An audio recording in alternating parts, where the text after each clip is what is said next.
Okay, so what does an insurance adjuster do?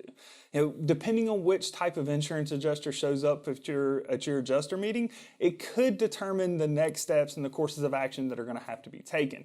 Now, there are 3 different types of insurance adjusters that you may get after you filed your hail claim or your wind claim, but I want to give an understanding of what the overall process looks like and then dive into what each specific adjuster does and how that could alter. So when you file a claim for storm damage, what's going to happen is an inspection has to occur.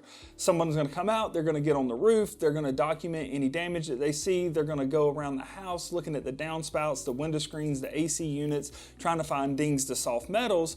Once that's completed, if they found enough to where they feel like there's enough damage, then they're going to come back and they're going to write up an estimate, which is called a scope of work, to send out to you showing what they're intending to pay for the damages that you've occurred. Now, to the 3 different types of adjusters, the first of which is a staff adjuster. Those are becoming less and less common in recent years, but a staff adjuster is essentially someone that works directly for your insurance company. They come out, they inspect the property, they can make the determination and the decision right then and there on the spot if they're going to pay for that roof. If they are, oftentimes they'll go ahead and write up the scope of work before they leave the property and go ahead and provide that to you. The next kind of step is what's called an independent adjuster. So this is someone that doesn't work directly for your insurance company, but still has some authority in making decisions. Typically, they're going to have up to a certain dollar amount of roofs and damages that they can approve just right then and there on the spot. Now, if you get an independent adjuster, it's unlikely that they're going to be able to write the estimate for you before they leave the job site, but they still do, in a lot of cases, have the authority to approve the roof and to create the estimate that the insurance company is then going to be held accountable for. Beyond that, you have what's called a ladder assist. And a ladder assist is essentially an inspector. They don't have the authority to make a decision on whether or not the roof gets approved.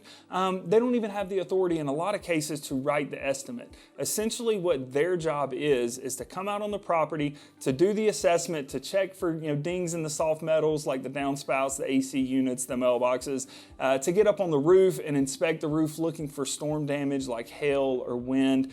They document everything they see as potential damage and then submit that report to the insurance company to make the final determination. If the desk adjuster working with the insurance company deems that there's enough damage, then they'll then write the estimate and send it out to the homeowner.